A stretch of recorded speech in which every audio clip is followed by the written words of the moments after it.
Hello everyone, I am Federico Spolaore and I will present a project of my actual company, who is CAF. The project consists in NS Sprinter new generation train. This train was requested by NS. NS is the state owner of the railway in the Netherlands. The request by the customer was to replace all the train equipment and to extend the fleet due to the growth of the number of passengers. The customer published a tender in May 2013 where three companies applied for this: CAF from Spain, Stadler from Switzerland, and Alstom from France. In October 2014, CAF won the tender because of two main points. The train presented has more space inside due to interior design, and the units was lighter respect to other competitor, and this caused less maintenance and less damage on the tracks. In the tender was stated that the contract was from 108 units with the possibility to extend with further orders, and the delivery must to start in 2018. This project now is still ongoing and it has a value of over 900 millions. The project is split in three main phases: design and production, who is carried in the plant in Beasain in Spain, where is involved CAF, all the company of CAF Group, who can supply various components like bogies, pantograph, brakes, interior seat, and also third-party suppliers that I cannot mention by non-disclosure agreements. But all the suppliers are involved to this, and the plant, the personnel involved in the plant where the train is assembled. Then there is the transportation phase. Transportation is made by road with a special truck.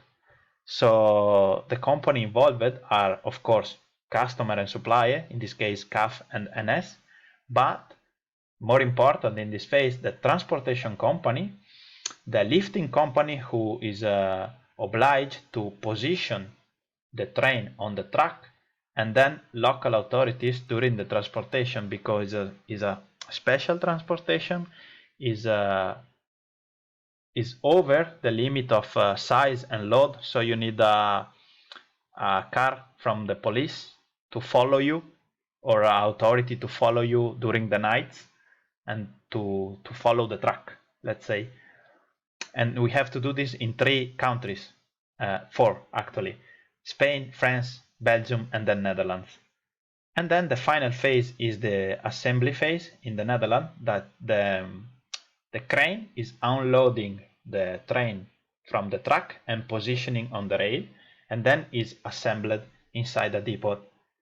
And this is involving at the same moment personnel from the customer, from CAF, and from the depot, and then testing team, and then all these stakeholders.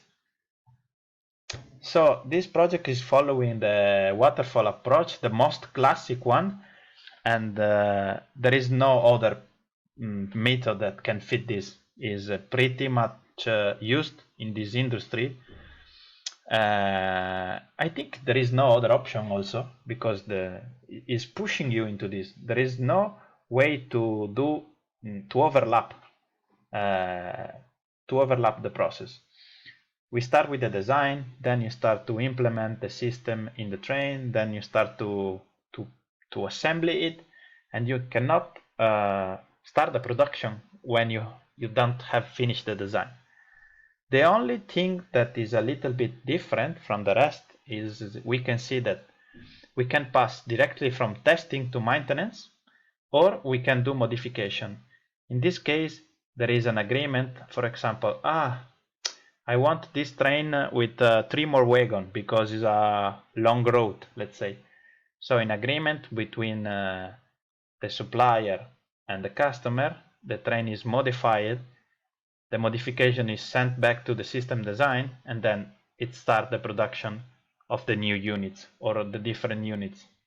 It can be something simple, let's say, we want different seats, or we want 5 more wagons.